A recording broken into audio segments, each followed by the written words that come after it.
Oke, ini teman-teman yang lain mana silakan dikabari ya, karena nanti pada saat 13, sekarang 13 berapa? 13.10 ya, 6 menit lagi. Itu akan saya tutup aksesnya, yang bagi yang telat nanti tanpa izin saya tidak akan bisa masuk. Ya, jadi nah ini ada si Bayu baru masuk ternyata. Oke, silakan dikabari teman-temannya. Nanti kalau ada yang masuk setelah 1 lewat 10 menit akan tetap saya masukkan, tapi akan menjadi catatan saya gitu ya.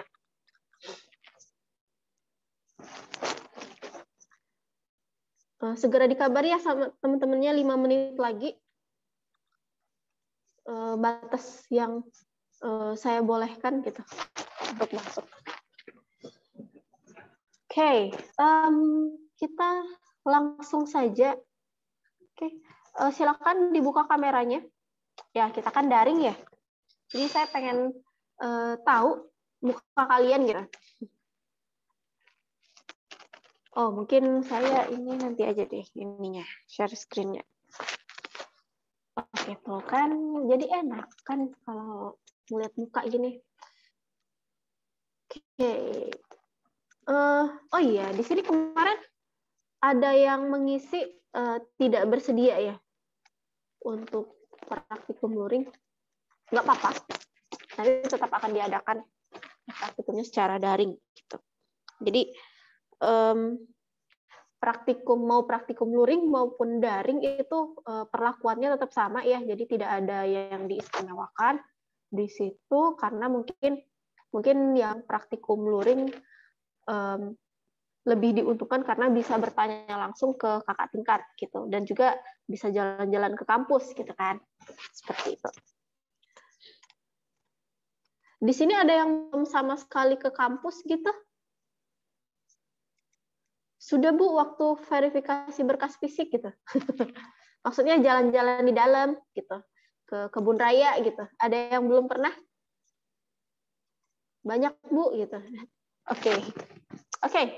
Kalau gitu. Oke, kita mulai saja ya. Silakan kalau yang ingin bertanya, saya bebaskan. Jadi entah di slide berapa kalian tidak mengerti, silakan bertanya. Jadi tidak perlu menunggu saya membuka pertanyaan gitu ya. Jadi silakan saja.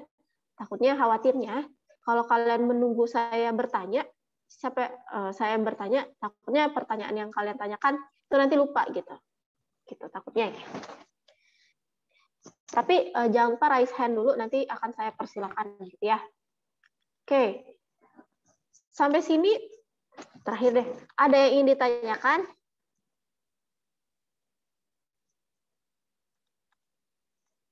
Nggak ada? Oke. Sampai 10.10 ya.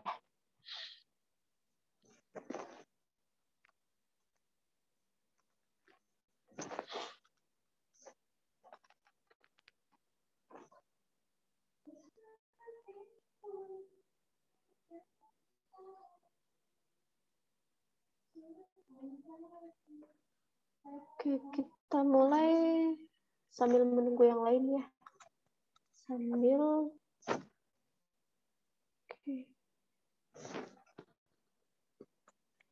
Oke, langsung aja ya. Mungkin kita mulai.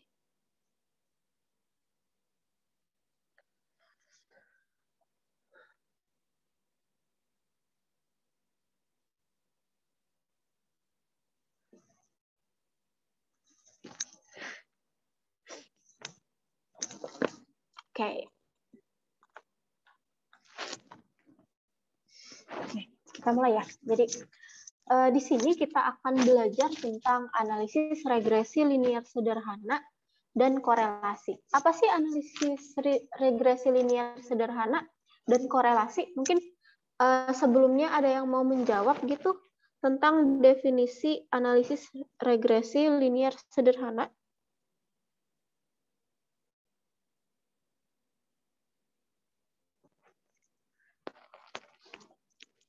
Ada yang mau menjawab, mungkin sudah pernah tahu gitu tentang analisis regresi linear sederhana? Atau di SMA udah pernah diajarkan belum? Gimana? Halo, halo.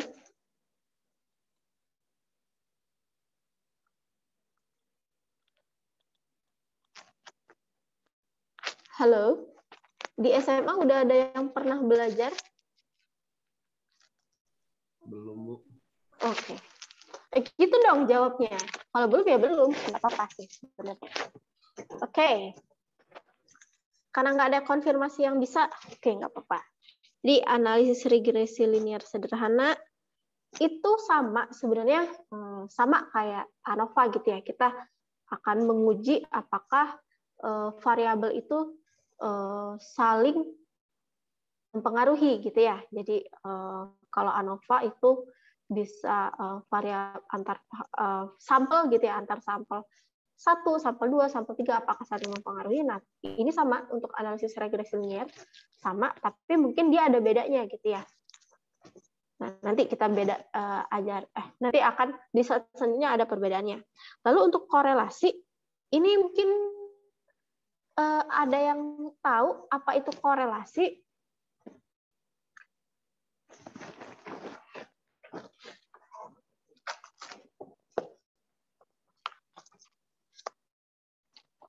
Kayaknya di ADS itu diajarin deh korelasi. Belum ya? Ada yang tahu arti korelasi?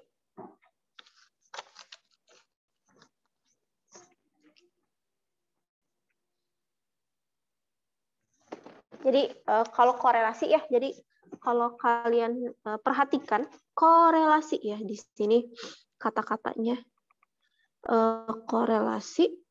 Kalau kalian lihat di sini ada bahasa relasi gitu ya. Relasi itu apa? Ya kalau dalam bahasa Indonesianya itu adalah hubungan gitu ya. Hubungan antar apa ya? Hubungan antar variabel gitu, antar variabel yang akan diuji. Nah, korelasi ini berarti secara umum itu adalah keterkaitan antar variabel. Ini kaitan antar variabel. Nah, tapi pertama kita akan belajar analisis regresi linear dulu. Nah, ini apa sih analisis regresi linear? Nah, ini definisinya itu adalah hubungan sebab akibat antara variabel prediktor dan variabel respon. Oke, di sini saya mau bertanya dulu. Siapa yang masih ingat definisi variabel? Ayo, raise hand, silakan. Atau mau dijawab di chat juga nggak apa-apa.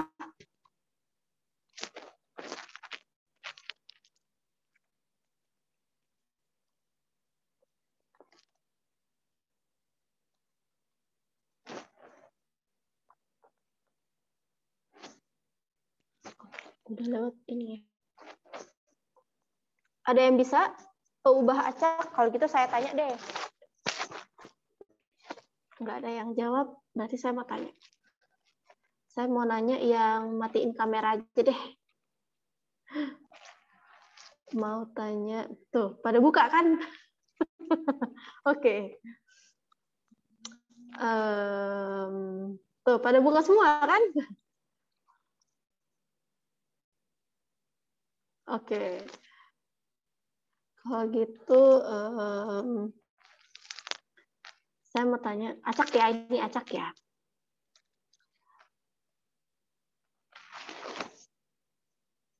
Edward Alfaruk Purba, boleh? Apa itu pubah acak? Setahu Edward aja, nggak apa-apa. Salah juga nggak apa-apa. Halo Edward. Halo Bu. Oke. Apa itu peubah acak? Setahu kamu? Peubah acak ya Bu? Iya. Kayak huruf X besar gitu nggak sih Bu? Yang kalau nggak salah Betul, notasinya kapital, tapi kita di sini definisinya gitu. Definisinya, Bu. Bentar, saya ingat.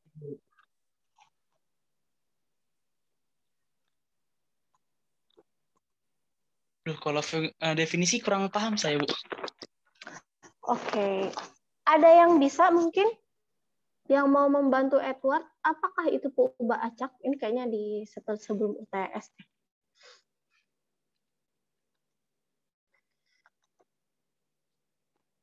Ada yang mau menjawab? Saya mau tanya siapa ya?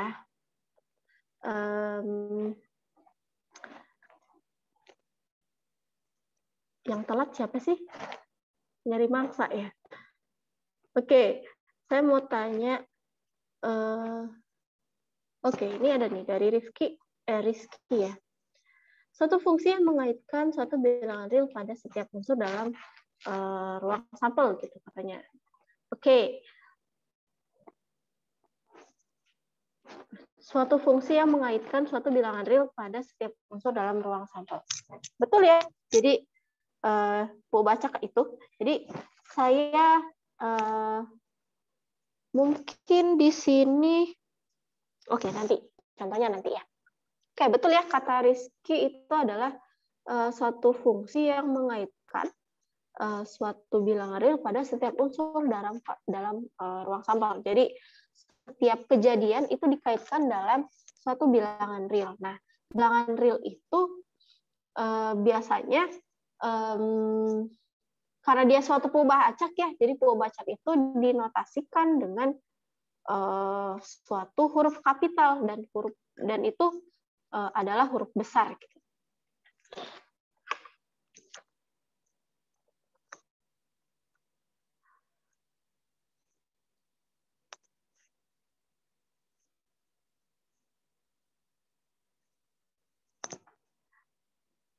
Oke.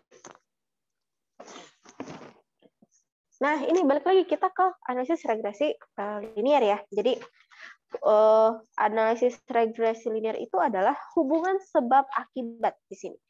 Kata-kata yang perlu kalian garis bawahi itu adalah hubungan sebab akibat ya antara variabel prediktor dan variabel respon. Nah, contohnya apa? Misalnya di sini ada suatu peubah acak Y dan X gitu ya.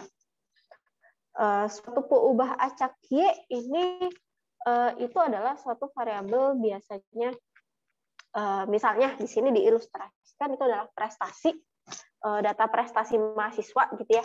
Terus di X ini adalah variabel untuk lamanya belajar gitu.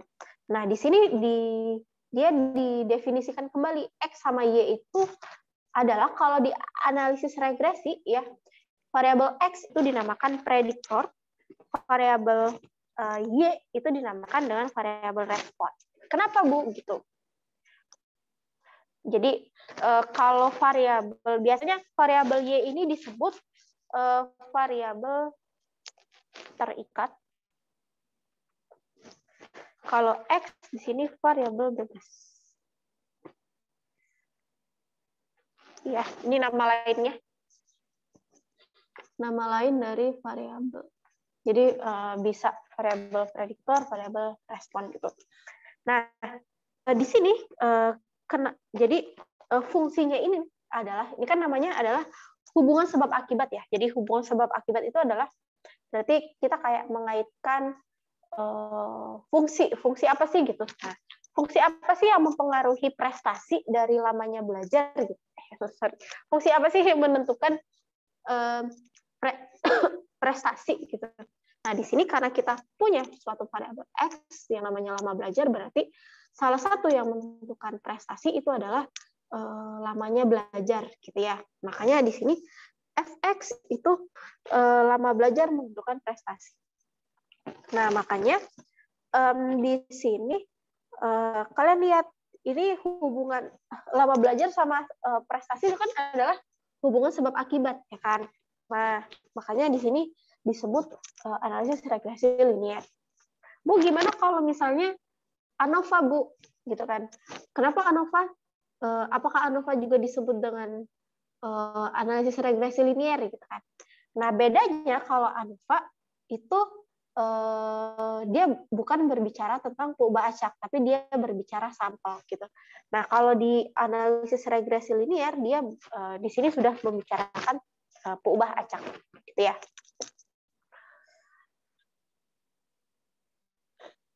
Oke.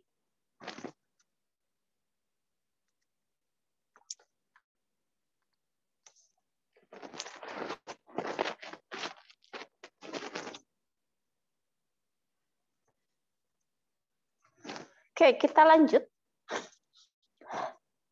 Nah, ini harusnya PPT ya, karena saya di PDF-kan, jadi ini ya, tentukan arah hubungan masing-masing contoh berikut. Ini ada, ya anggap aja kalian nggak tahu lah arah ini ya, misalnya nggak ada gitu ya. Saya nggak ada. Biaya promosi sama hasil penjualan. Kira-kira apa yang mempengaruhi apa? Ya tentu aja biaya promosi ya kan. Kalau biaya promosinya besar pasti akan mempengaruhi hasil penjualan gitu. Hasil penjualan juga akan besar. Kalau biaya promosi kecil, hasil penjualan juga akan kecil. Nah, makanya di sini biaya promosi itu adalah variabel prediktor. Jadi prediktor maksudnya yang memprediksi ya.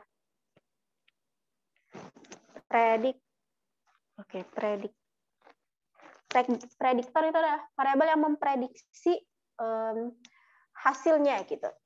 Nah, kalau hasil penjualan itu adalah variabel respon. Jadi dia kalau misalnya dia dia berkaitan dengan suatu variabel tertentu, dia hasilnya akan mengikuti dari variabel yang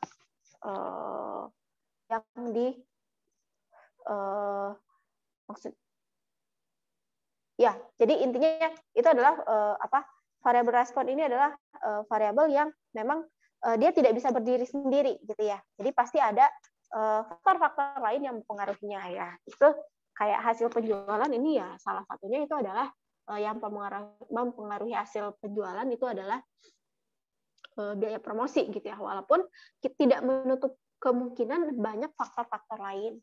Tapi ingat sekali lagi yang kita teliti memang di sini adalah contohnya di sini hanya untuk biaya promosi. Gitu. Oke, yang kedua ini ke sini ya. Yang kedua loyalitas nasabah sama pelayanan karyawan.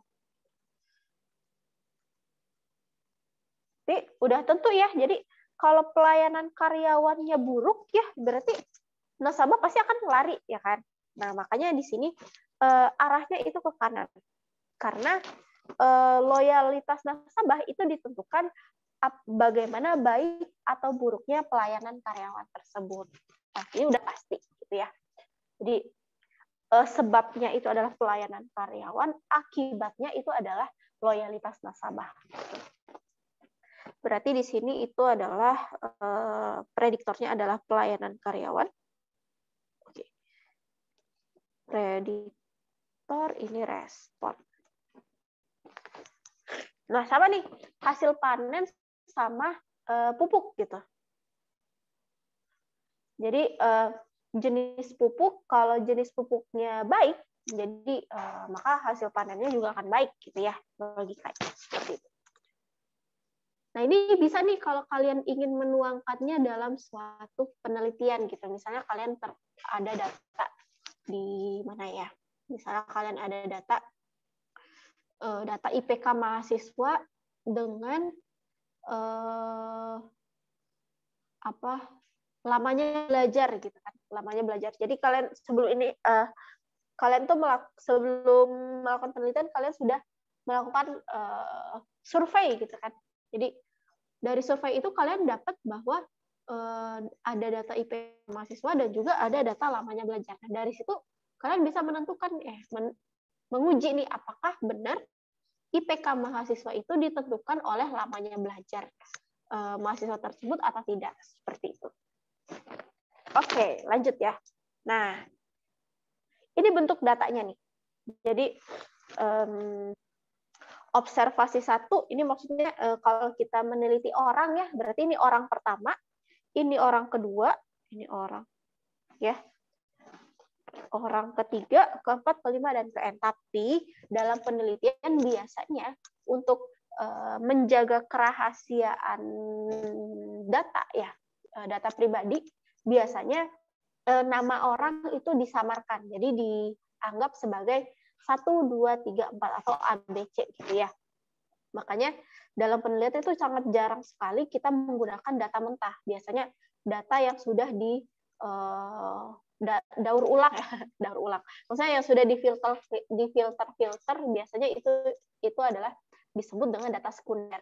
Jadi sangat jarang sekali kalau penelitian itu menggunakan data primer. Pasti tahu ya, data primer itu data yang asli, kalau data sekunder, data itu berarti yang sudah diolah gitu ya. Nah, di sini ada variabel X sama variabel Y. Ingat, variabel Y ini adalah variabel terikat, dia tidak bisa berdiri sendiri ya variabelnya. Dia pasti dipengaruhi sama si variabel X. Nah, variabel X ini adalah variabel bebas atau variabel prediktornya. Sebentar.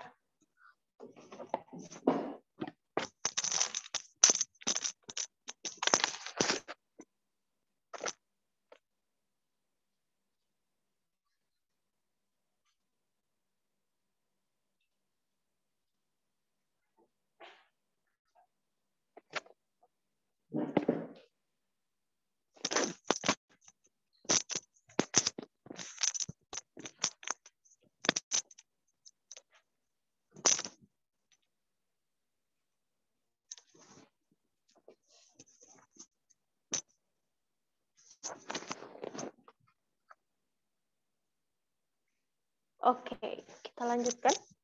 Ya, jadi nanti di variabel X sama variabel Y itu biasanya jumlahnya harus sama ya. Jadi kalau ada X pasti ada Y. Kalau ada Y pasti ada X gitu. Jadi nggak mungkin ada di sini kosong gitu ya, di X5-nya nggak ada data, di Y-nya ada. Itu nggak mungkin. Itu biasanya kalau yang seperti itu, kalau misalnya dalam satu survei ternyata ada data yang tidak lengkap gitu, biasanya difilter lagi, dihapuskan gitu ya, dihapuskan dan tidak akan digunakan gitu. Biasanya. Khususnya untuk meneliti dengan metode analisis regresi linier ya. Jadi kalau X-nya berjumlah N, Y-nya juga harus berjumlah N. Oke. Nah, apa itu variabel prediktor gitu ya? Jadi prediktor ini variabel yang ini ya, variabel X ya. Itu adalah ini karakteristiknya itu adalah yang pertama, variabel yang nilainya mempengaruhi variabel lain. Ingat ya, mempengaruhi variabel lain. Dalam hal ini itu variabel prediktor itu mempengaruhi variabel responnya. Seperti itu. Sedangkan variabel respon berarti variabel yang kebalikannya, berarti kan yang dipengaruhi oleh variabel lain. Yang kedua, variabel prediktor itu adalah variabel yang kejadian terlebih dahulu terjadi. Jadi sebelum kita meneliti prestasi, pasti ada kejadian terlebih dahulu ya untuk mahasiswa tersebut mendapatkan prestasi. Misalnya yang pertama lamanya belajar, gitu kan. Terus yang kedua misalnya apa ya? Jarak gitu ya, jarak antara tempat tinggal dia dan misalnya kota tempat dia belajar, gitu kan, bisa itu mungkin ya, walaupun memang kecil kemungkinan, tapi tidak salah juga kita coba teliti gitu. Nah, berarti kan kejadian yang terlebih dahulu terjadi. Jadi kalau kita analogikan, jadi kalau dia ingin mendapatkan prestasi di suatu universitas ya berarti dia harus belajar dulu kan, dia harus hadir gitu. Oh, satunya lagi ini nih, berarti presensi kehadiran ya biasanya itu sangat berpengaruh sekali biasanya. Terus yang ketiga itu adalah variabel yang variansinya terkecil. Nah, ini variabel yang variansinya terkecil ini maksudnya apa? Jadi variansi itu sebarannya tidak merata, oke, nanti ini untuk ini nanti kita coba telaah lebih lanjut di variabel di slide selanjutnya ya. Oke. Nah, ini. Jadi untuk menguji apakah apakah variabel y sama variabel x itu punya keterkaitan. Jadi kita nanti yang pertama sekali itu kita menentukan modelnya, model regresi linier. Jadi kalau di ANOVA kita tidak menentukan model, kita hanya menghitung ya. Jadi menghitung rata-rata, terus menghitung totalnya. Jadi kalau di analisis regresi linier akan ada model. Nah, modelnya dalam bentuk apa? Ini. Jadi Y sama dengan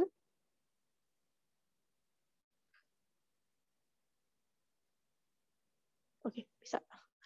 YI sama dengan B0 ditambahkan, ini bukan B, tapi beta ya. Beta 0 ditambahkan beta 1, XI ditambahkan EI. Jadi B0 sama beta 0 sama beta 1 ini adalah parameternya, parameter model regresi linier. Terus E di sini adalah mungkin sini harusnya bukan bisa bisa bentuknya gini ya. Ini namanya epsilon. Bisa berbentuk epsilon I.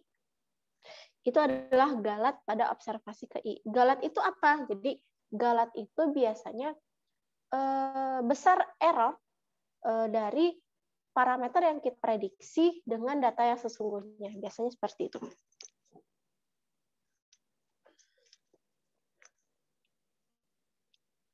Nah, model ini untuk apa? Model ini untuk mempermudah kita dalam menentukan gitu ya. Menentukan. Oke, nanti ya. Menentukan apa sih, Bu? Nanti. Pokoknya catat saja ini rumusnya. YI sama dengan B0. Harusnya beta ya, tapi sini saya baca B0. Jadi kalau di buku jangan bingung, akan beta 0 ini bisa aja nanti ada B0 ditambah B1 XI ditambah epsilon I, bisa aja gitu. Atau bisa aja dalam gitu kan. Jadi jangan bingung, untuk setiap buku walaupun notasi parameternya untuk analisis regresi linear itu berbeda, tapi ini pada dasarnya posisi itu sama gitu ya. Yang penting ada Y sama X ini, itu nggak pernah berubah. Biasanya B0 sama B1 ini berubah tergantung buku yang digunakan. Itu. Kalau di Walpole ini pakai beta 0 sama beta 1. Kalau di referensi lain bisa aja berbeda. Gitu ya. Oke. Nah, ini. Tadi saya sudah menjelaskan, Bu, kenapa sih ada galat? Gitu kan. Jadi galat ini adalah selisih ya, selisih atau error yang terjadi ketika kita sudah menaksir gitu ya, menaksir model. Mungkin menaksir suatu data, tapi itu selisihnya itu loh yang bikin. Kalau selisihnya besar ya berarti data yang kita taksir sama data sesungguhnya itu berarti berbeda jauh ya kan. Nah, berarti dia semakin kecil galat itu berarti semakin semakin tepat model tersebut gitu. Nah, ini kenapa bisa terjadi galat dalam suatu model regresi linier katanya. Yang pertama itu adalah ketidakmampuan model regresi dalam memodelkan hubungan antara prediktor dan respon. Ini biasanya kenapa di sini ada ketidakmampuan model regresi? Biasanya ketidakmampuan ini disebabkan oleh variabelnya terbatas gitu ya. Jadi sama kayak kita menentukan prestasi. Kita menentukan prestasi hanya dengan lama belajar. Sebenarnya itu nggak bisa jadi patokan ya kan. bisa aja ya karena dia sudah pinter dari lahir gitu ya, dengan belajarnya sedikit IPK-nya besar gitu kan. Kan secara logika semakin banyak jam belajar itu pasti akan IPK-nya akan semakin besar secara logika gitu.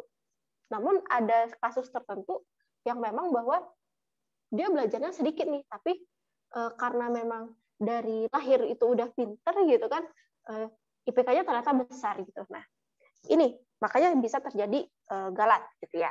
Ya, namanya penelitian gitu ya. Dan di atas kertas. Oke. Terus yang kedua, ketidakmampuan peneliti dalam melakukan pengukuran yang tepat. Nih, ini mungkin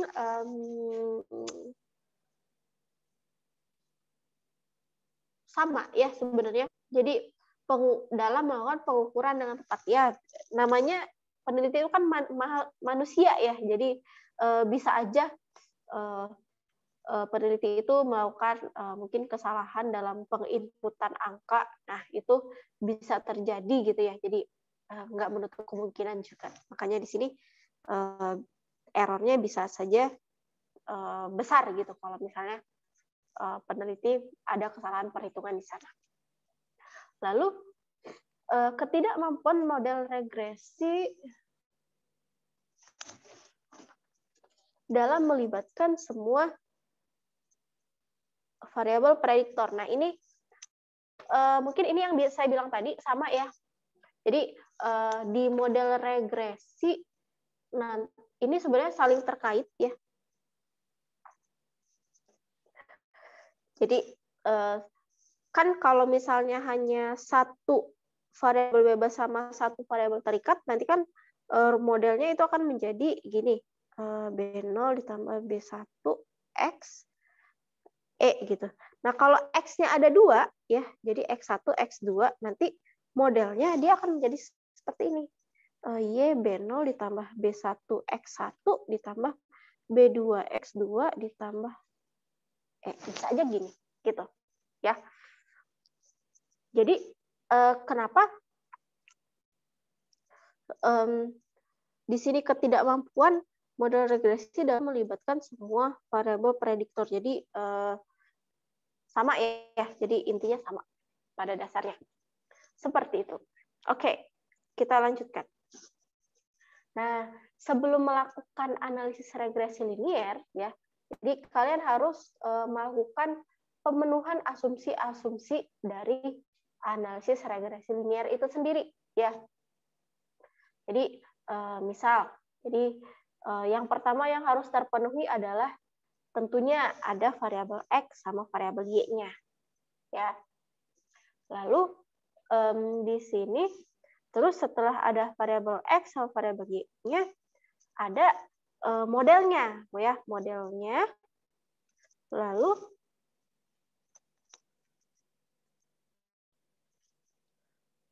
ada model. Di sini nilai harapannya EI adalah 0 dan variasi EI untuk oke. EI ini galat ya. Jadi galat ini karena dia kalau galat itu nilainya 0, apakah model itu baik atau tidak? Ada yang mau menjawab?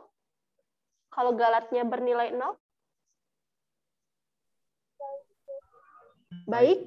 Iya, betul. Jadi makanya di sini asumsi yang harus dipenuhi salah satunya itu adalah galatnya nilai harapan ya, nilai harapan atau ekspektasi galatnya. Jadi nilai harapan EI itu ekspektasi dari EI sama dengan 0 itu baik ya. Seperti itu.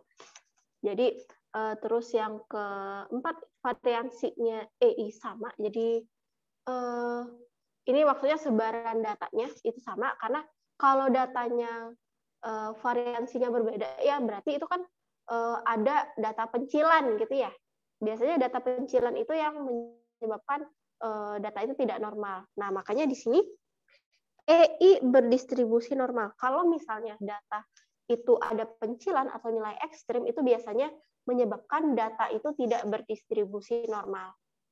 Begitu.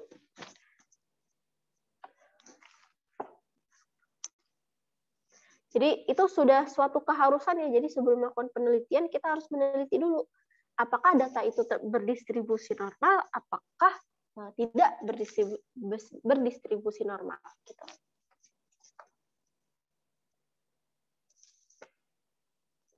Nah tentu saja ini E-nya itu saling bebas. Gitu. Oke, mungkin Galat nanti harus dicontohkan ini harus. Oke, nah ini. Jadi setelah kita kan udah ada model nih, ya. Model ya. Y1, B0, B1, XI ditambah EI gitu. Nah, tentu aja untuk menentukan modelnya kita harus memprediksi nih, atau menaksir. Kita kan udah belajar nih penaksiran ya. Menaksir parameter itu. Jadi B0 sama B1 harus kita taksir. Oke. Jadi jangan bingung. Tadi kalian sudah diperkenalkan YI sama dengan B0 ditambah beta 1 XI. Di sini ada YI topi. YI topi B0 ditambah B1 XI kita. Ini apa maksudnya? Jadi kalau model yang sebenarnya itu adalah ini biasanya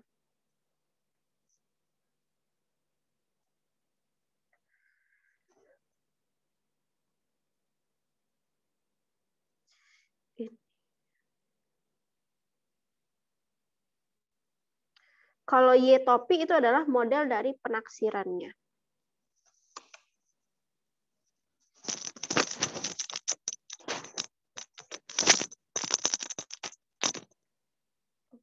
Sebentar ya.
Oke.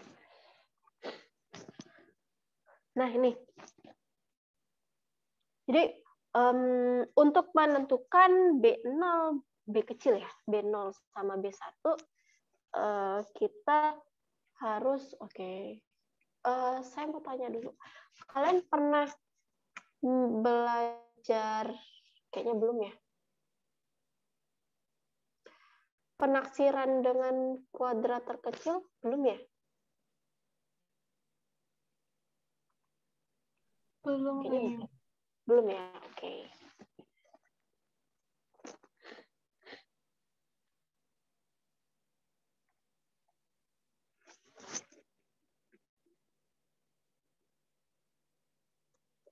Kriteria penaksiran, oke, mungkin ini nanti.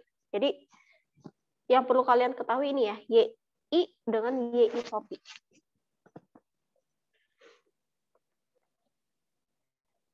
Oke.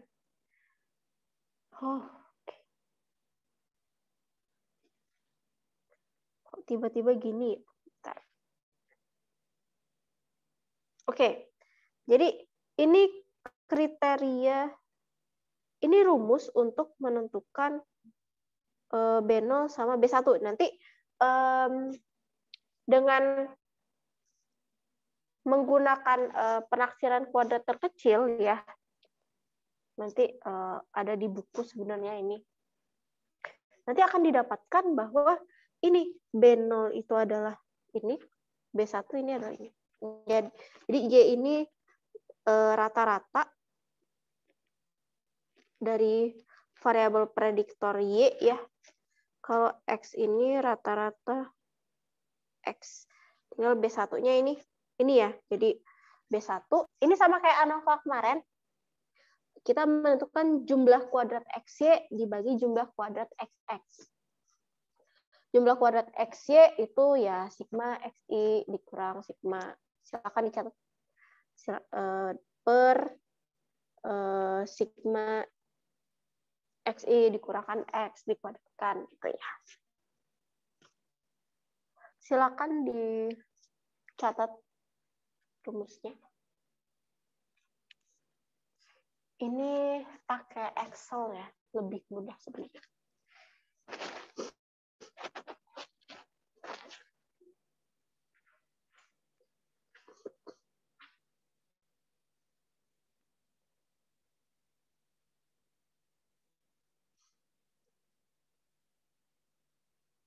Oke, udah dicatat. Kalau gitu kita balik.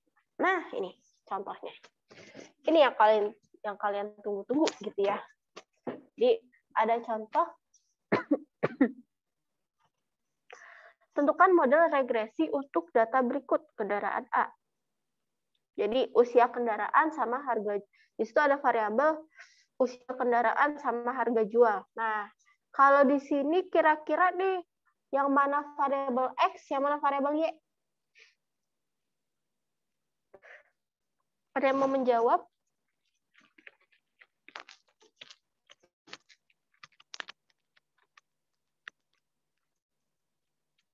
X-nya usia kendaraan, Y-nya harga jual.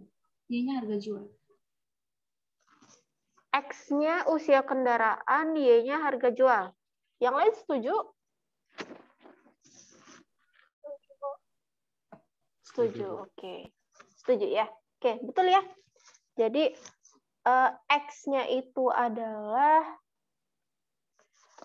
usia kendaraan, terus Y-nya adalah harga jual. Kenapa? Karena harga jual ya, dia untuk menentukan harga jual suatu barang, kita harus dia nggak bisa berdiri sendiri, ya kan? Dia harus ada faktor lain yang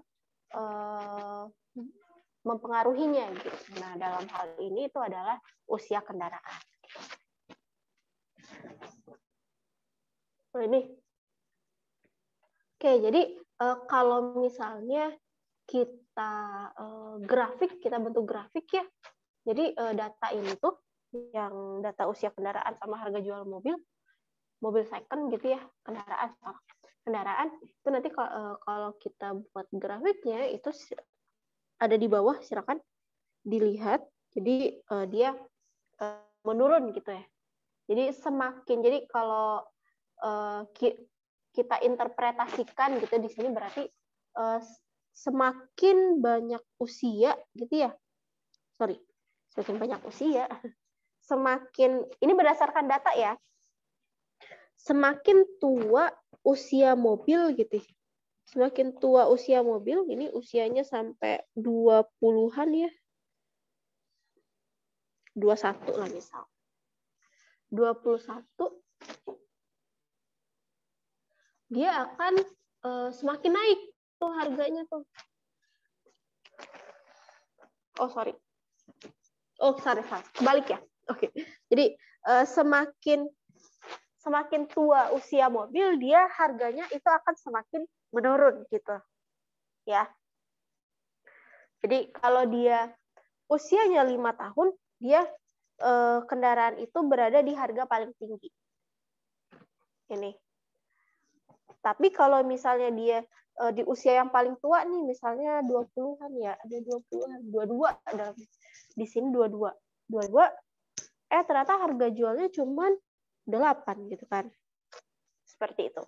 Ini untuk kasus kendaraan secara umum ya, berbeda halnya dengan mungkin nanti kalau kalian meneliti bagaimana penjualan harga mobil antik gitu kan. Kan mobil antik semakin lama itu akan semakin mahal ya kan. Seperti itu. Nah, dari kita menentukan data sih, kita membuat grafik gitu ya. Kita tentukan dulu nih model regresinya gitu. Caranya gimana? Nah, dari sini dengan rumus yang tadi kalian capture gitu ya, silakan nanti dicari. ada N-nya, terus ada sigma I-nya, sigma XI maksudnya. Sigma XI, terus ada sigma YI. Nanti silakan dicari ini apakah benar gitu ya. Apakah benar? Lalu nanti silakan disubstitusikan ke BI sama B0-nya. BI. B1 sama B0. Nah, nanti didapatkan bahwa topi ya. Topi ini diduga. Y duga itu adalah 17,10 dikurangkan 0,47 X. Oke. Ini modelnya, persamaan regresinya. Kita udah dapat nih persamaan regresi. Nah, sekarang untuk apa sih kita persamaan regresi ini gitu? Ada yang mau menjawab?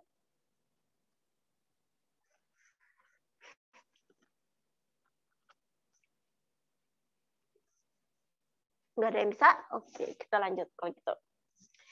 Itu adalah nih misal ya. Jadi rumus model analisis regresi ini kenapa kita tentukan itu adalah untuk menentukan gimana kira-kira kalau X-nya kita pakai X lain gitu.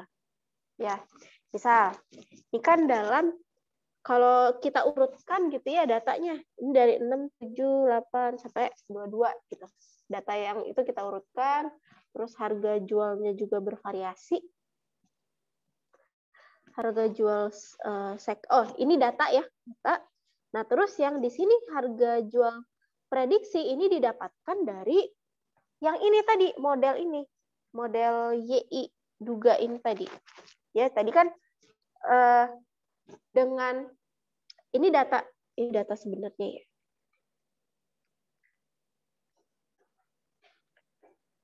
Data sebenarnya. Terus ini Y duga. Jadi Y duganya misal nih, kita tadi modelnya mana sih? Oh ini.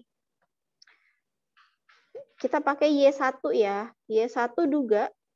Sekarang X-nya itu adalah 6. Ya. X-nya adalah 6. Kita pakai model tadi 17,10 dikurangkan 0,47 dikalikan 6. Benar nggak hasilnya? Hasilnya berapa nih? Y1 duga.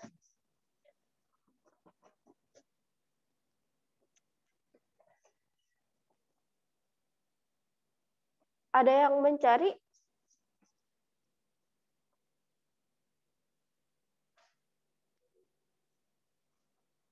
Ayo yang pegang kalkulator. 14,28, Bu. Oke, ini ya jawabannya ya. Nah, jadi ini adalah 14,28. Nah, 14,28 ini ya sedangkan kalau kita pakai model itu kan hasilnya 14,28. Sedangkan di data sebenarnya harga jual second untuk X-nya 6 bulan gitu ya, 6 bulan itu adalah 15,1. Gitu. Nah, galat di sini berperan ya. Galat itu adalah I itu adalah hasil Y sebenarnya kita kurangkan dengan Y yang kita duga pakai model tadi. Gitu. Jadi 0,83 ini adalah dari 15,11 dikurangkan dengan 14,28. Itulah galatnya. Itu. Ya, ngerti ya sampai sini ya. Jadi ada Y prediksi sama Y sebenarnya. Di Y prediksi ini dari model yang sudah kita cari, tadi 17,10 dikurangkan 0,47X dengan X yang dari soal. Terus Y sebenarnya ini nanti kita cocokkan gitu kan. Apakah datanya itu apakah ada galat atau enggak gitu, seperti itu. Nah, inilah kegunaan dari Y prediksi. Makanya di sini ada galat. Gitu ya. Oke. Sampai sini ada pertanyaan?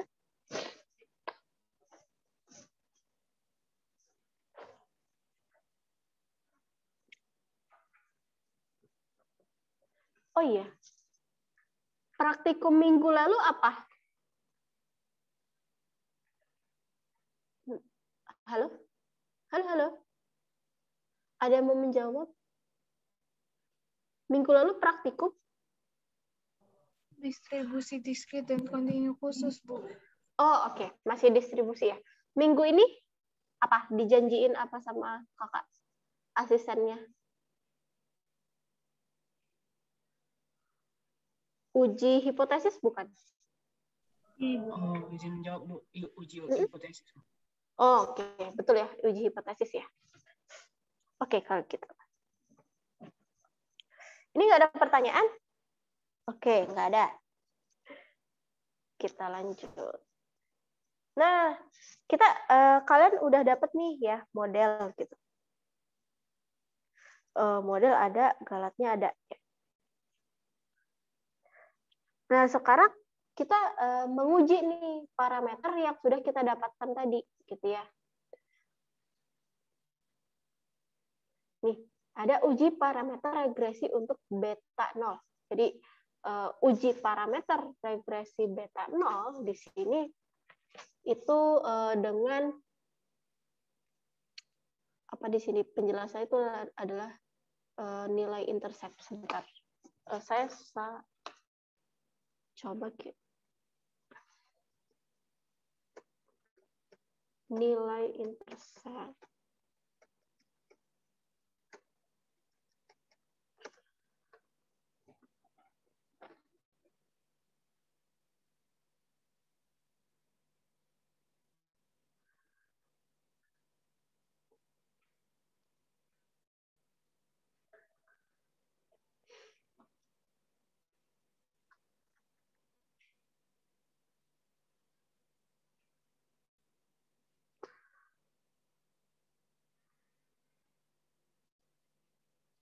Oh, oke.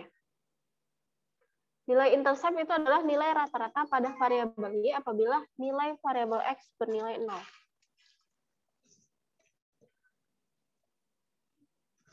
Jadi, ini sebenarnya beta 0 adalah di sini nilai intercept. Nilai rata-rata Y, ya, rata-rata variabel Y, jika X sama dengan 0. Nah, di sini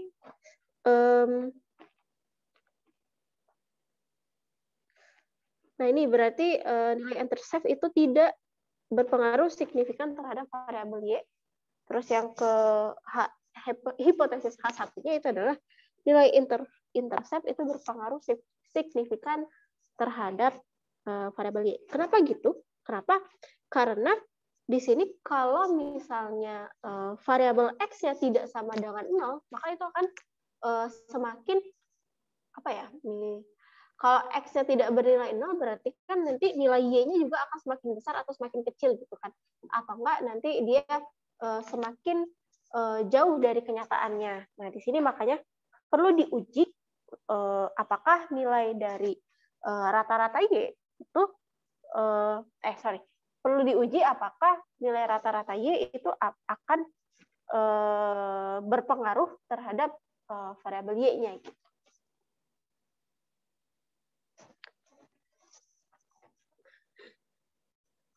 Oke. Nah, cara untuk menguji regresi B0 ya, itu adalah silakan dicatat. Ini pakai uji T ya. Ini ada T, uji T. Uji T dengan dan uji T dengan ini silakan nanti cari S-nya dicari, JKXX-nya silakan dicari dengan yang sudah kalian dapatkan ya tadi. Lalu nanti ditentukan nih apakah dia tolak atau terima H0 gitu. Desta. Ini kenapa baru masuk si Desta? Maaf, Bu, sebelumnya saya ingin ganti device, Bu. Oh, oke.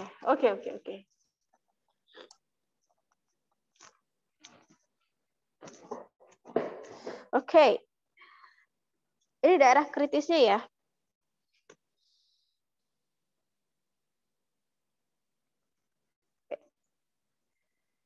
Nah, kalau tadi itu adalah uji parameter untuk beta 0, jadi sekarang kita ke beta 1 gitu.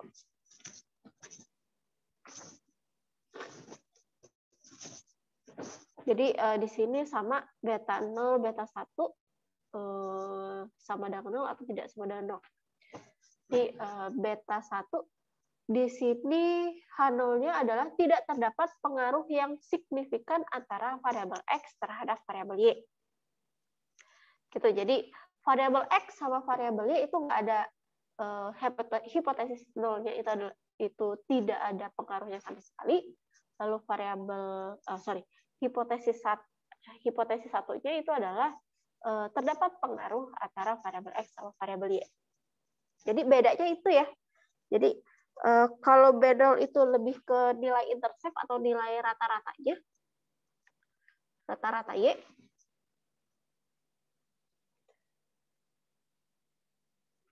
Kalau dia B1 itu adalah terkait variabel X apakah berpengaruh terhadap variabel Y atau enggak gitu. Ini sama, kayaknya sama ya. Oke. Sama. Nanti silakan dicari ini rumus umumnya. Jangan lupa dicari S-nya dulu dan JKX-nya. Ini daerah kritis. Oke. Silakan dicatat.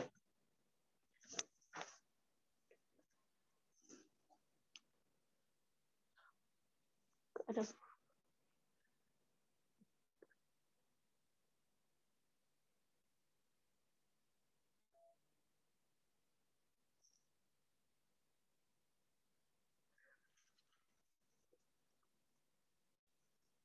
Oke.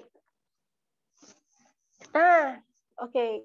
Kita lanjut ke uji hipotesis ketiga. Jadi di regresi itu ada 3 uji yang harus kita lakukan. Yang pertama tadi uji parameter B0, yang kedua uji parameter B1, terus yang ketiga adalah uji kebaikan model regresi. Jadi uji kebaikan model regresi ini adalah kita kan tadi sudah mencari model ya, model Y duganya gitu tadi.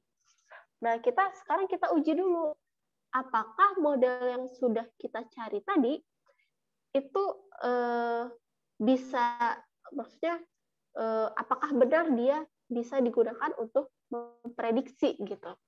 Apakah tidak? Nah, di sini hipotesis nolnya itu adalah model regresi itu tidak memadai. Yang kedua itu adalah hipotesis satunya model regresi itu memadai gitu. Nah, di sini statistik ujinya F B1 kuadrat ya, ini JKXX ya udah dicari. Silakan nanti disubstitusikan aja, nanti dapat daerah kritisnya ini. Lalu ada keputusannya dia tolak atau terima H0 gitu.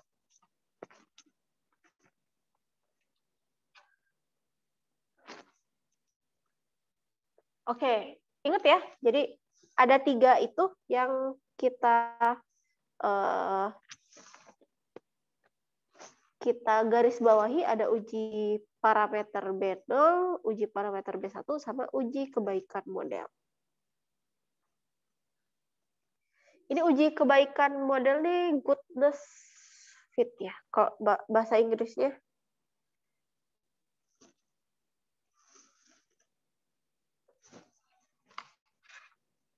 Saya lupa bahasa Inggrisnya apa.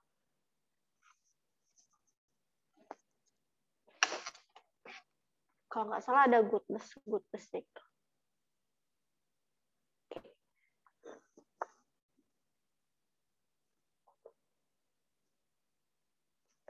Goodness fit apa ya?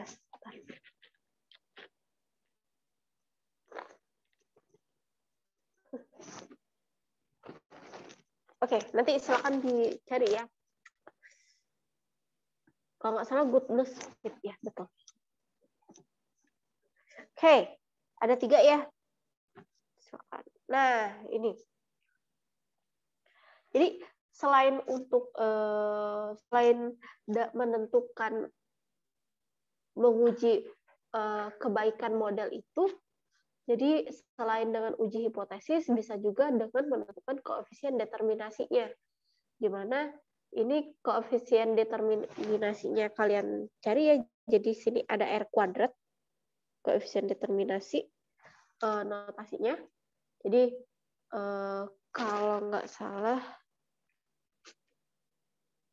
ya dengan JKXX lalu maksudnya itu adalah itu ya. Terus JKYY. Silakan di capture.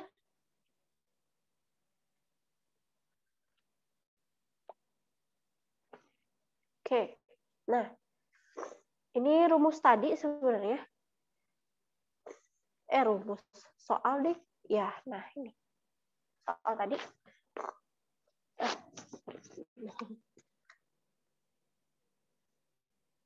Nah, ini ya. Jadi berdasarkan hasil perhitungan sebelumnya, kalian kan sudah mencari ini N sama dengan 10, XI sama dengan 119, sumnya ya. GI 115,11 gitu ya. Dan seterusnya.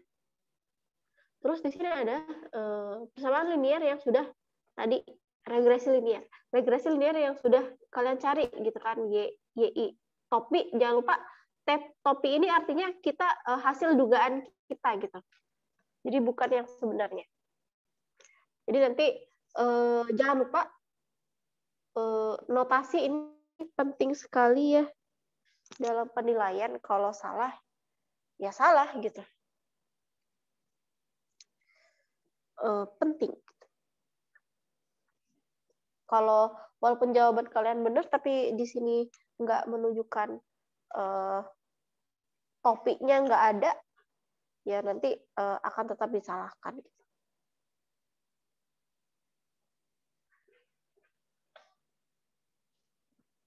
Oke, tadi kita sudah menentukan model nih.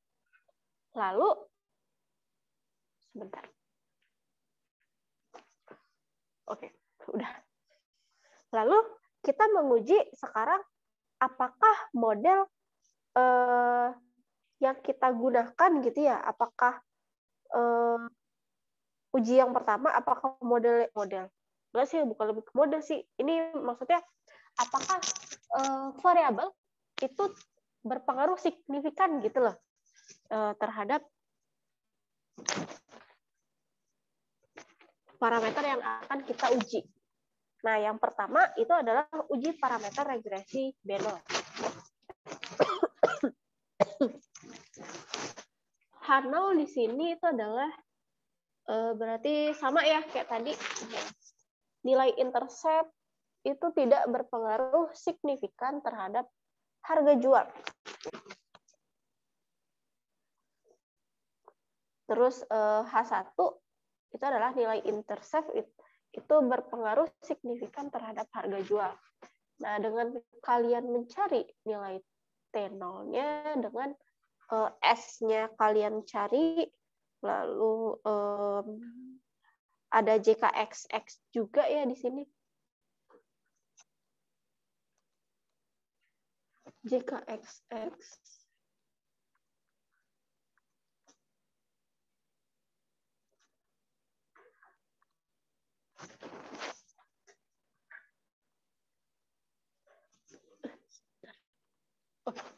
JKXX, terus didapatkanlah nilai T0-nya. Mudah sekali, guys. Oke, nggak apa-apa. Silakan dicari ya. Terus ada nilai T-tabelnya, adalah 2,3, daerah kritisnya. Nah, dari hasil ini, bahwa hasilnya itu adalah H0-nya ditolak katanya. Nah, H0-nya ditolak karena nilai T0-nya itu lebih dari nilai T-tabel gitu. Jadi kalau kita gambarkan ya. Berarti ada 2, berarti daerah penolakannya ada 2. Daerah kritisnya itu adalah ini 0, ini berarti min 2,306, 2,306. Nah, nilai T0-nya ada di sini 11,70, di sini 11,70. Nah, berarti dia berada di daerah penolakan H0, ditolak. Kalau di sini H0-nya diterima. Kalau di tengah. Gitu ya.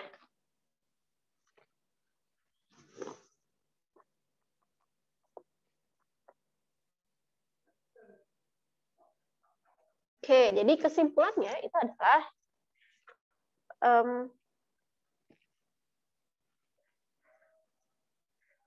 H0-nya ditolak kan ya. Jadi kesimpulannya itu adalah sampel yang ada memberikan kesimpulan bahwa nilai intercept berpengaruh signifikan terhadap harga jual. Jadi tadi nilai intercept itu adalah nilai rata-rata,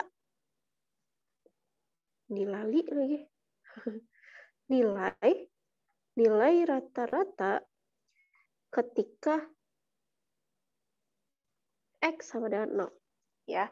Jadi kalau X sama dengan 0, ya tadi kan kita dapat YI, Pi itu adalah 17,10 dikurang 0,47 XI ya.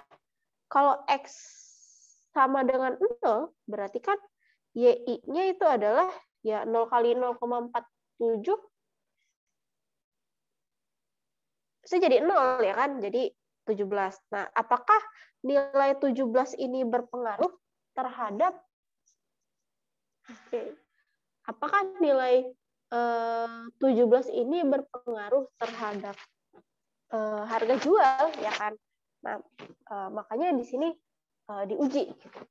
Dan hasilnya bahwa nilai intercept, jadi nilai 17 ini, 17,10 ini, dia berpengaruh signifikan terhadap harga jual. Gitu. Oke, itu uji yang pertama ya. Lalu yang selanjutnya, banyak nih kalau uji regresi.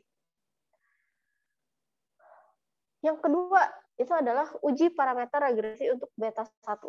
Jadi, kalau beta 1-nya, berarti dengan kata lain, kan tadi kalau nilai intercept itu adalah nilai ketika X-nya sama dengan 0. Kalau dia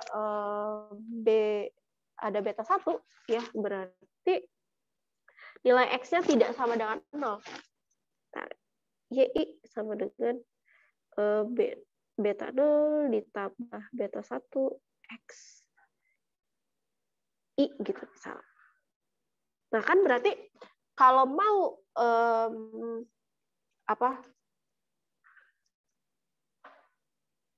kalau berarti kan kalau ini kalau mau dia berpengaruh berarti nilai B1-nya itu tidak boleh sama dengan 0 ya.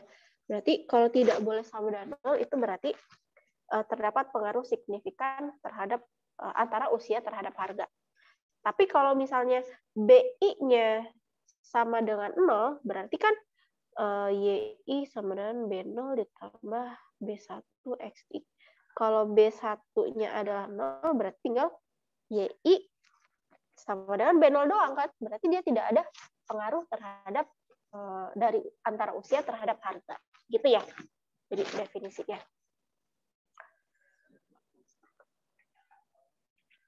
Ini. Kalau ini ya, B1 tidak sama dengan 0, dia berpengaruh. B1 sama dengan 0, dia berpengaruh. Oke, dengan menggunakan rumus, ya tinggal disubstitusikan aja, nanti didapatkan bahwa H0 itu ternyata ditolak, gitu ya. H0 ditolak, dengan kata lain, berarti terdapat pengaruh yang signifikan antara usia kendaraan dan harga. Jadi dengan usia kendaraan aja kita itu tuh berarti sudah bisa menentukan tuh apakah harga itu naik atau turun gitu ya. Sampai sini ada pertanyaan? sebelum masuk ke uji kebaikan model.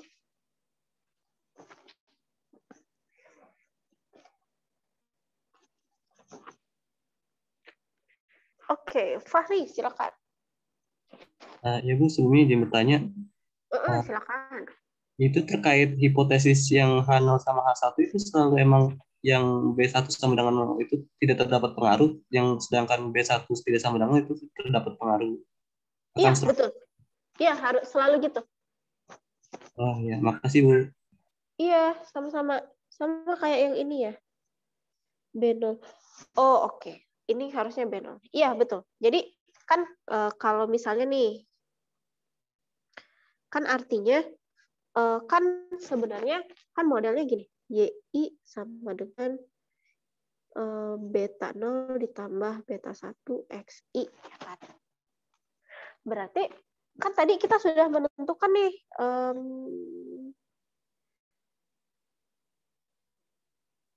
ini ya. Nah, ini kan model kita ini nih ya kan, YI topi sama dengan 17,10 dikurang 0,47 XI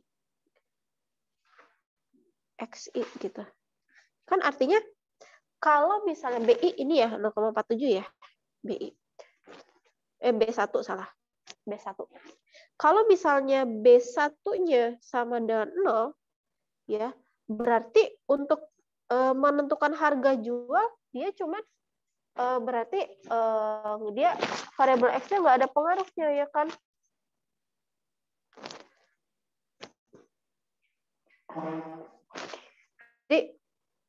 Jadi gini. Jadi kalau dia B1-nya sama dengan 0, berarti YI di sini Y1 salah. Y1 itu adalah cuma 17,10 tanpa ada pengaruhnya sama sekali dengan XI. Karena di sini XI. X1. X1-nya di sini karena dia bernilai 0. Jadi karena X-nya bernilai 0, berarti untuk menentukan harga jual ya, ini Y ini ingat itu harga jual. Harga jual itu hanya koefisien 17,0. Jadi makanya dengan B1 sama dengan 0, dia dikatakan tidak terdapat pengaruh X terhadap Y. Gitu. Kayak gitu, Fahri. Baik, Bu. Terima kasih atas penjelasannya, Bu. Oke. Yang lain mengerti? Ingat ya, di sini Y ini adalah variabel untuk harga jual. X ini variabel untuk usia. Jadi karena dia berarti kan usianya 0 ya kan, usianya kan berarti dia nggak mempengaruhi sama sekali karena dia bernilai 0 di sana. Oke, kita lanjut.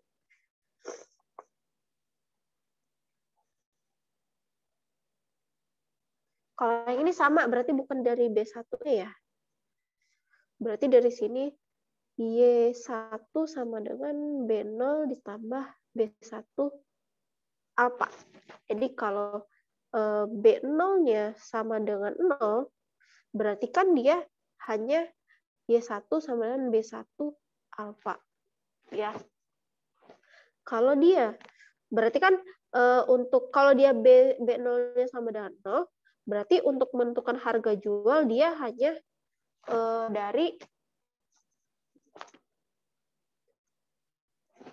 dari nilai, ini bukan alfa ya, X ya, hanya dari nilai X. Kalau dia B0-nya tidak sama dengan 0, artinya kan ada tuh nilai B0 ya. Jadi Y1 untuk harga jualnya dia dipengaruhi oleh B0 dan juga B1. Gitu.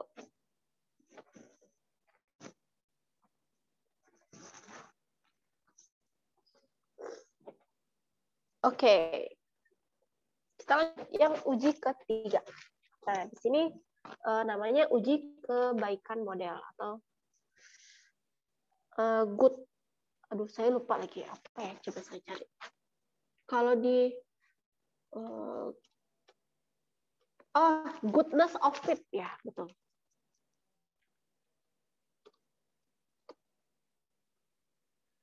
Ya, goodness of fit test.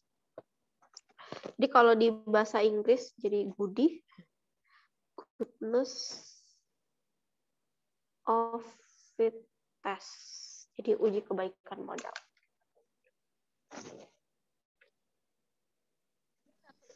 Jadi uji ini kita gunakan untuk menentukan apakah model yang kita cari tadi apakah cukup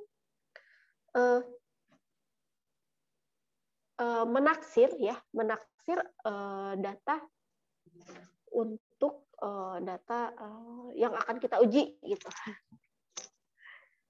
Nah, caranya dia menggunakan uji F nih. Kalau tadi yang parameter kita pakai uji T ya, sekarang pakai uji F. Jadi tabel yang sudah saya kasih sebelumnya nanti jangan dihilangkan. Nanti kita ujian pakai itu ya. Oke.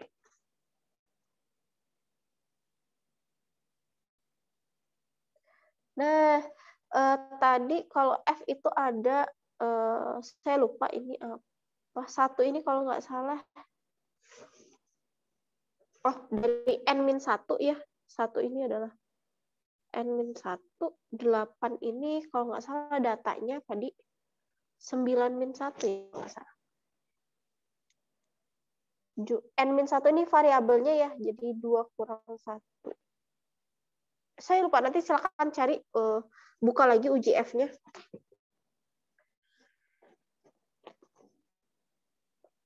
Oke, didapatkan dari perhitungan di atas ya, H0-nya ternyata itu ditolak tuh. Berarti dengan menggunakan taraf kepercayaan 5%, sampel yang ada itu kesimpulannya dari sampel yang ada, model regresinya itu yang diperoleh cukup memadai untuk menaksir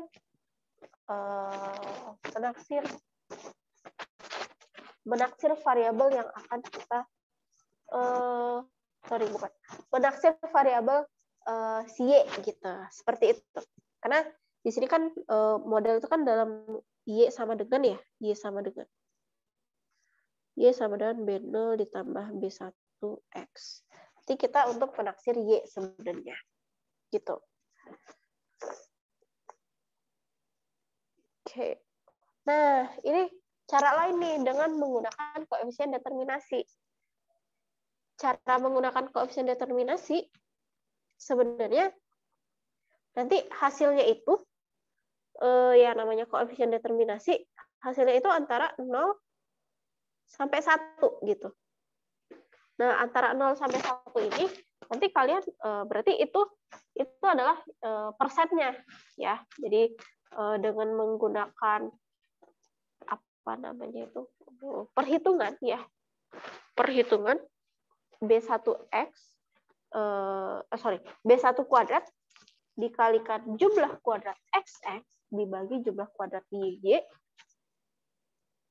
itu adalah 0,68. Artinya apa gitu kan? Berarti variabel usia pakai kendaraan mempengaruhi harga jual second sebesar, jadi variabel usia itu mempengaruhi harga jual itu sebesar 68%. 0,68 itu adalah 68%. Sisanya sebesar 32 ya kan, berarti sisa dari 100% ya kan. Sisa dari 100% itu dipengaruhi oleh variabel lain yang tidak dijelaskan dalam pengujian seperti itu.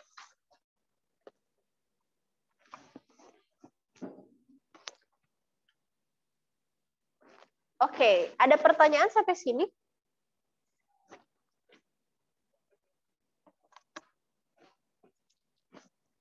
Saya mau kuesnya sebentar ya.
Oke, kita lanjutkan ya.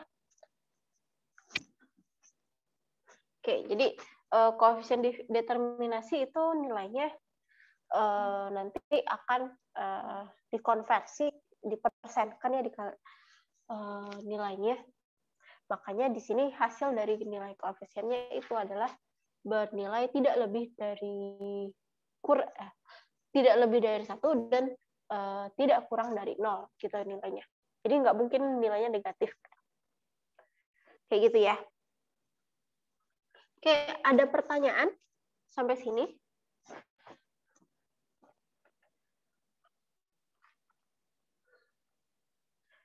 Sebentar, kita ada soal ya.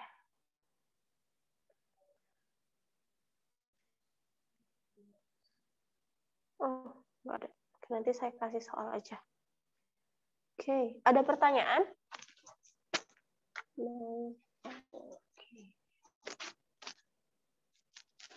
Nggak ada. Oke, kalau nggak ada nanti saya akan kasih soal.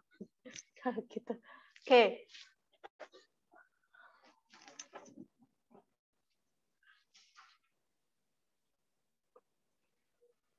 Kita lanjut ke analisis korelasi. Jadi dalam menentukan hubungan sebab akibatnya, kita perlu tahu juga nih apakah dua peubah acak yang kita uji itu apakah dia mempunyai keterkaitan atau enggak gitu kan. Jadi kalau misalnya tadi prestasi itu ditentukan oleh lamanya lama belajar gitu ya. Nah, sekarang untuk yang korelasi dia antar dua peubah acak itu pasti ada hubungan gitu ya. Jadi tanpa melihat bentuk hubungan. Ini jadi kita nggak bisa menentukan nih apakah si variabel X dia mempengaruhi variabel Y atau variabel Y itu mempengaruhi variabel X. Yang di sini artinya mereka saling terkait gitu ya. Kan kita nggak bisa tuh menentukan kesejahteraan karyawan kesejahteraan karyawan itu kan ada yang berdasarkan dengan kinerja, ada yang kinerja itu ditentukan mesti kebalikannya, kesejahteraan ditentukan oleh kinerja ditentukan oleh kesejahteraan, kan bisa aja gitu, dari dua sisi arah gitu. Nah, kalau yang korelasi itu dua arah. Kalau dia regresi dia satu arah gitu kan. Variabel Y akan variabel X akan mempengaruhi variabel Y dan tidak bisa sebaliknya gitu ya. Variabel Y tidak bisa mempengaruhi variabel X. Makanya dalam regresi itu ada variabel terikat sama variabel bebas. Variabel terikat itu pasti dia dipengaruhi oleh variabel lain. Kalau dia variabel bebas, dia ya namanya variabel bebas ya kan, dia tidak bisa ditentukan oleh variabel lain gitu. Oke, lanjut ya. Jadi menentukan korelasi dia di sini ada rumusnya ini nih ya. Jadi untuk menentukan korelasi, jadi kalian cari dulu, nanti kan datanya berbentuk ya ada X, ada Y gitu. Ada X1, X2, X3, Y1, Y2, Y3 gitu kan. Jadi silakan dicari XI, YI-nya jumlahnya. Nanti ya ini silakan cari ya. Nanti hasilnya ini nih ya. Dia yang akan menunjukkan apakah dia berkorelasi lemah atau korelasinya kuat gitu ya. Misalnya dia hasilnya di sini adalah ini hasilnya nih. Ya, hasilnya dari 0 sampai 0,199. Di sini nilai korelasi itu antara 0 sampai 1 ya. Jadi sama kayak koefisien determinasi. Kalau koefisien determinasi itu nggak boleh minus. Kalau di sini nanti itu.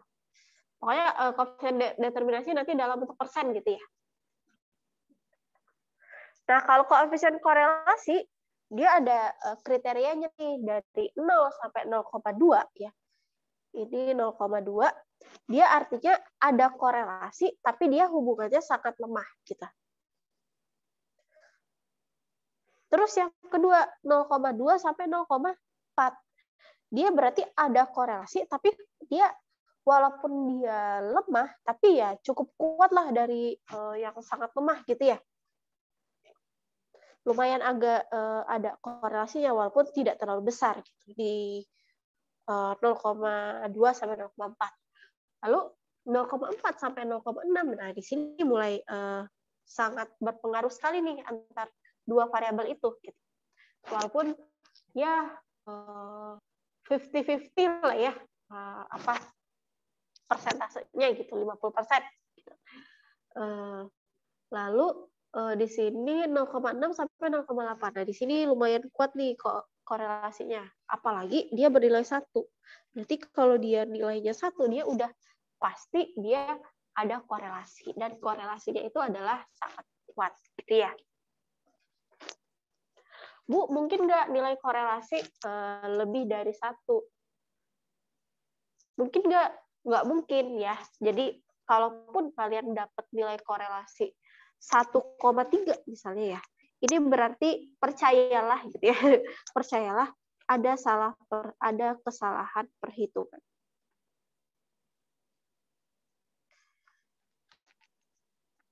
Seperti itu ya.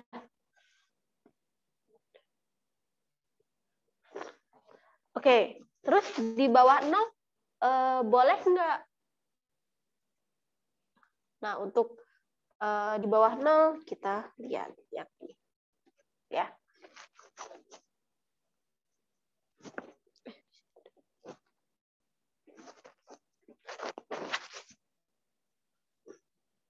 Oke. Nah, ini yang menerangkan apakah dia berkorelasi secara positif atau berkorelasi secara negatif kita.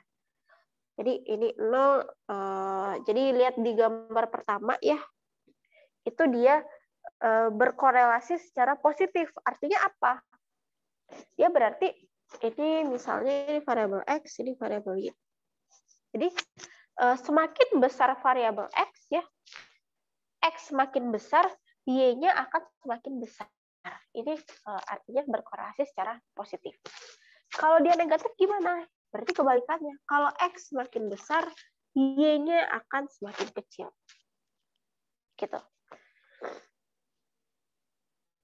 Itu korelasi ya. Ada dua jenis, positif sama negatif. Nah, lalu di sini, kalau dia gambarnya acak-acakan kayak gini, berarti dia tidak ada korelasi. Korelasinya 0. Sama untuk yang ini. Jadi dia nggak dalam satu garis ya, misalnya namanya juga korelasi linear gitu, berarti dia harus berbentuk suatu garis atau seperti ini. Sedangkan ini kan berarti dia bukan suatu linear ya kan, berarti ini adalah suatu bentuk polinomial gitu, kayak gitu. Biasanya kan kalau dalam bentuk kayak gini itu biasanya dia ada x kuadrat, pokoknya x bukan dia berbentuk pokoknya bukan berbentuk suatu linear gitu. Makanya di sini korelasi linearnya adalah bernilai 0. Walaupun di sini udah teratur nih gambarnya, tapi dia tidak membentuk suatu garis linear. Oke, ada pertanyaan sampai sini?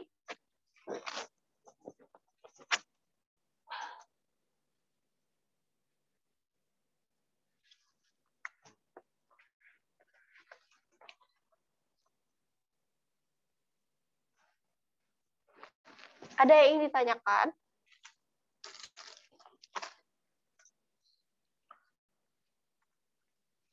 Oke, nggak ada. Nanti bentar lagi saya nanya loh. Oke. Oke, jadi nah, sekarang saya mau tanya. Mungkin ada yang tahu gitu. Kalau tadi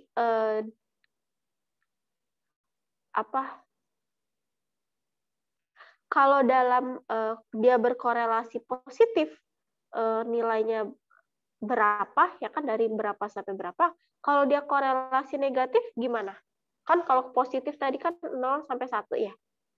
Kalau negatif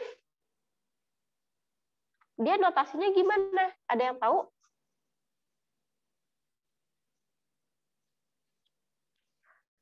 Ada yang mau menjawab?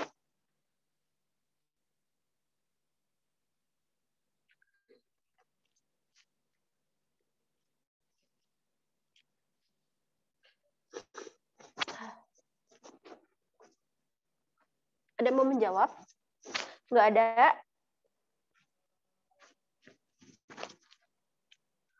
Kurang dari 0 bukan, Bu? 1 sampai 0. Oke. Oh, kata Fahri 1 sampai 0. Tadi siapa yang cewek? Kata Fahri. Kurang dari 0. Yang negatif kan, Bu? Kurang dari 0, negatif dari berapa sampai berapa? Kan nggak mungkin min 50 juga ya kan?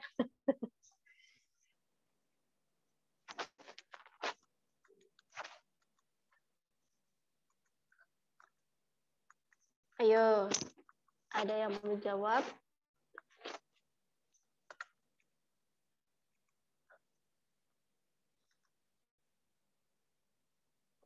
Lebih dari -1, kurang dari 0, Bu. Oke, lebih dari -1 berarti dia betul ya. Jadi kalau saya gambarkan ya di 0, ini -1 sampai 1. Ini kalau dari 0 sampai 1 itu korelasi positif. Kalau dari -1 sampai 0 itu adalah korelasi negatif. Oke, tadi siapa yang jawab? Mita. Siapa tadi? Oh, Mita ya. Mita sama Fahri. Betul ya. Jadi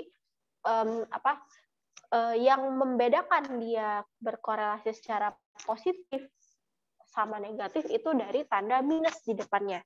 Tapi balik lagi, dia nilainya itu tidak lebih dari ini kalau saya gambarkan intervalnya -1,1 ya. Jadi nilainya itu dari -1 sampai 1. Jadi walaupun di sini artinya min gitu. Misal dapatnya -4 gitu ya. Min 0,4 salah. Itu artinya dia berkorelasi secara negatif, tapi korelasi tingkat korelasinya itu berarti dengan tingkat hubungan sedang. Seperti itu. Oke, ada lagi yang ingin ditanyakan sampai sini?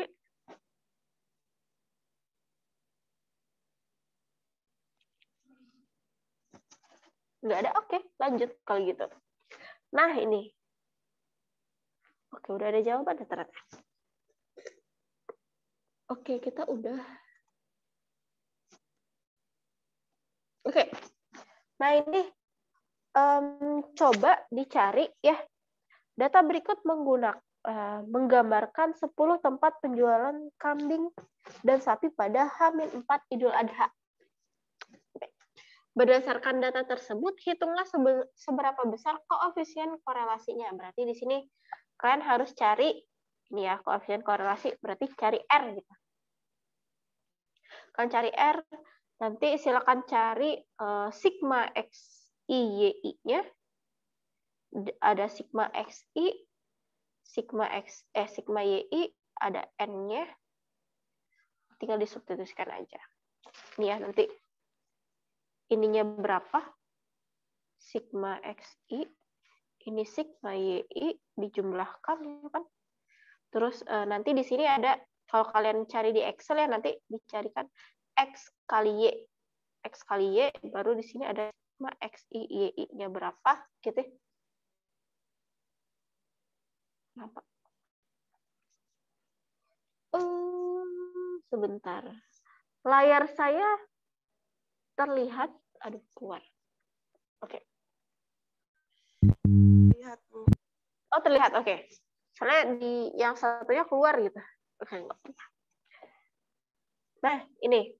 Jadi sigma XI-nya berapa, sigma YI-nya berapa, lalu nanti silakan dicari X kali Y, terus kalian sigmakan gitu kan. Nah, nanti dapat nih harga nilainya gitu kan. Bentar. Oh, ini X kuadrat ya. Ini Y kuadrat. Ini X, Y. Kita jangan bingung.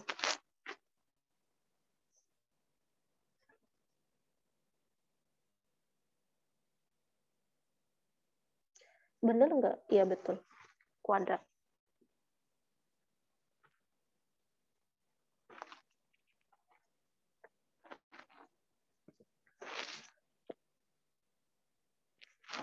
Oke, nanti setelah mencari ini, ya, setelah mencari ini, sebentar.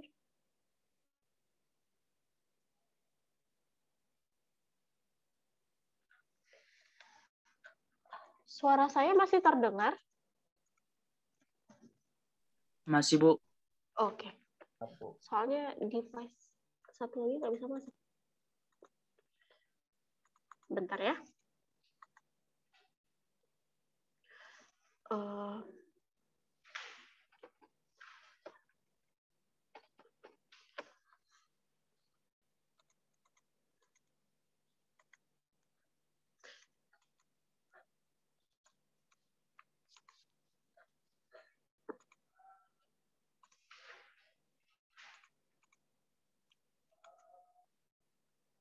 Oke, udah deh. Oke. Setelah itu nanti silakan cari R-nya nih. R-nya itu adalah nanti didapat bahwa R-nya itu adalah min 0,2182 gitu ya. Nah, artinya apa? Nanti silakan mungkin ada yang mau menjawab min 0,21. Terakhir nih, ada yang mau menjawab artinya apa? Min 0,2. Izin jawab, Bu. Oh, silakan Mutia ya. Iya, Bu. Silakan Lemah Mutia. nggak, Bu? Lemah nggak, Bu? Lemah, tapi dia berkorelasi secara apa? Berkorelasi negatif, Bu. Artinya negatif gimana? Silakan hubungkan dengan yang ini. Berarti X-nya itu harga kambing, Y-nya harga sapi, gitu kan. Korelasinya negatif artinya apa?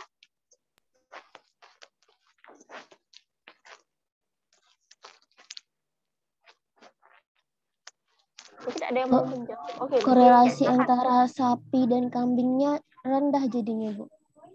Rendah, tapi kan itu 0,2-nya nih, kan min 0,21. Kan ini rendah kan? Rendah.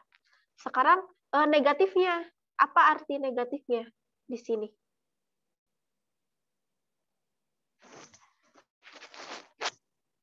Bisa Mutia atau mau dilemparkan dengan yang lain? Mungkin silakan. Maksudnya hubungan antara harga kambing sama harga sapinya ya, Bu? Izin menjawab. Iya, itu gimana tuh? Siapa? Menurut saya Siapa nih? Mita? Cynthia, Bu. Sini aja, Bu. Oke. Mita sudah menyerahkan ke Cynthia. Oke, silakan Cynthia. Menurut saya ketika si harga kambingnya naik, maka harga sapinya turun. Oke, itu artinya korelasi apa tuh? Korelasi negatif. Oke, korelasi. Kalau korelasi positif gimana? Misalnya nih harganya bukan min 0,21, tapi 0,21. Itu artinya apa? Dia berkorelasi positif tapi rendah, Bu.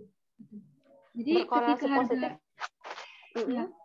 ketika harga kambing naik, harga sapi juga naik gitu.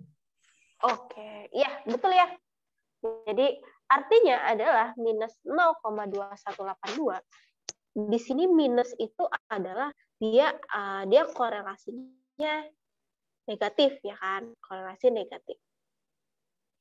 Artinya korelasi negatif, kalau X-nya naik, Y-nya pasti turun. Dan sebaliknya, kalau Y-nya naik, X-nya pasti turun gitu ya. Kalau X-nya turun, Y-nya naik. Pokoknya kebalikan gitu ya. kalau dia korelasi positif, kalau X-nya naik, Y-nya juga akan naik. Gitu. Kalau X-nya turun, Y-nya juga akan turun. Itu yang dinamakan dengan korelasi positif. Nah, dalam hal ini, berarti dia kan dapatnya mid 0,2182 nih. Ya, nah ini. Dia bernilai negatif, artinya dia korelasi negatif. Kesimpulannya adalah, jadi kalau setelah kalian kan udah ada nih keputusannya ya, dia nilainya gitu. Jangan lupa dikasih kesimpulan interpretasinya. Interpretasinya ini dalam kayak gini nih. Maka jika harga kambing tinggi, maka harga sapi akan rendah dan berlaku sebaliknya. Jika harga sapi tinggi, maka harga kambing akan rendah. Dengan tingkat hubungan korelasi dari kedua variabel adalah rendah. Seperti itu ya. Jadi semuanya disebutkan bagaimana bagaimana korelasinya, apakah negatif atau positif, lalu tingkat hubungan korelasi itu sendiri baru disebutkan. Gitu ya. Seperti itu. Oke. Kita udah habis nih. Sampai sini ada yang mau ditanyakan?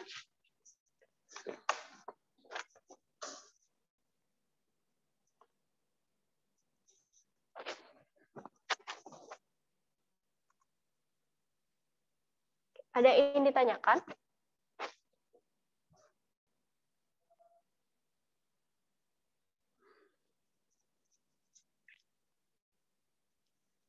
Nggak ada? Ngerti tadi yang saya jelaskan? Halo? Ngerti? Oke, Mita udah nganggut-nganggut tuh.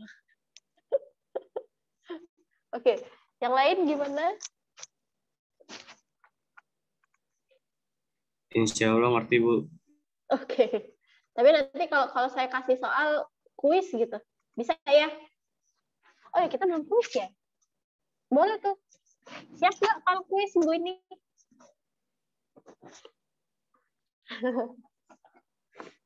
Belum ya? Oke. Iya ya, nanti siap-siap antara minggu ini atau minggu depan nanti akan kuis. Oke. Nanti seperti biasa kalau misalnya ada tugas nanti akan saya kabari ya. Nanti dan waktu pengumpulannya ya nanti akan saya kabari juga. Tidak ada pertanyaan? Dini kenapa masuk? Nggak ada pertanyaan?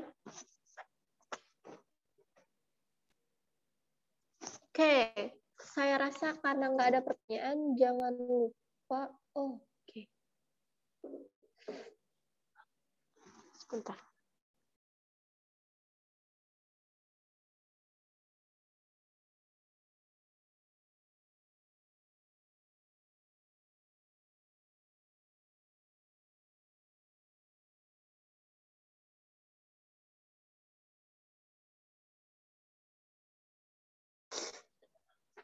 Oke, ini sama berarti kita seperti biasa ya. Saya akan buka breakout room-nya. Silakan masuk.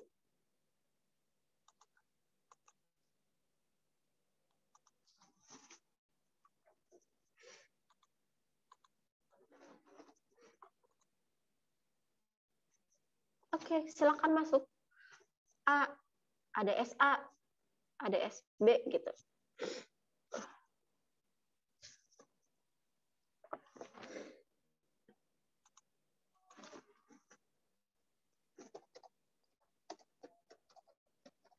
Nanti saya akan masuk gantian di kelas A.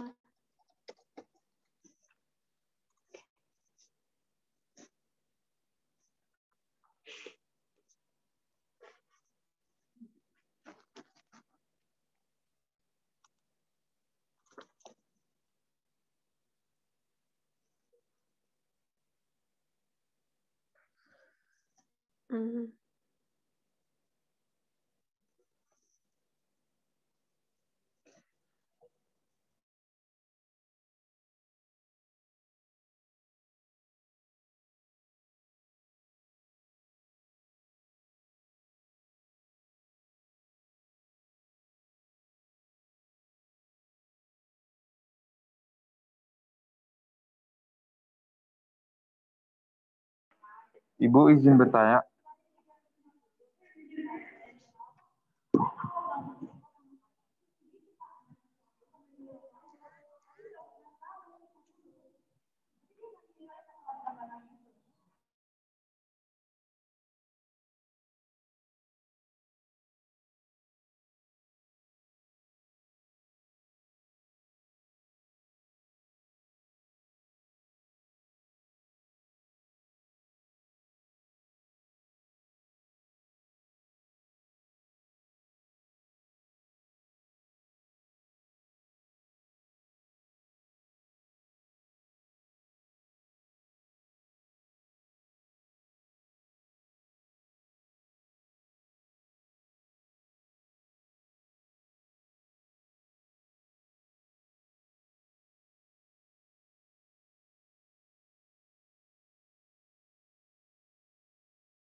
Permisi Bu, izin bertanya. Sorry. Silakan Desta. Ibu, tadi saya di-invite-nya ke kelas B, Bu. Waktu breakout. Itu bagaimana, Nggak Bu? apa-apa. Nggak apa-apa, nggak apa-apa. Baik, Bu. Terima kasih, Bu. Oke. Ada lagi yang mau bertanya? Nggak ada? Oke, nanti persiapkan. Saya nggak tahu mau ngadain. Saya belum tahu ya. Entah kuisnya nanti di minggu ke 13 atau 14. Nanti silakan siap-siap aja. Yang pasti nanti materi kuis itu setelah UTS. Dari mulai penaksiran sampai regresi ya. Gitu. Sampai materi ini, regresi kuis. Oke. Kalau nggak ada pertanyaan lagi, pertemuan hari ini saya tutup. Jika ada kesalahan kata, saya mohon maaf. Wassalamualaikum warahmatullahi wabarakatuh. Waalaikumsalam warahmatullahi wabarakatuh. Terima kasih, Bu. Sama-sama. Izin live ya, Bu. Sama-sama. Terima kasih, Bu. Terima kasih banyak, Bu. Terima Sama-sama. kasih, Bu. Assalamualaikum. Waalaikumsalam. Saya end meeting semua aja ya.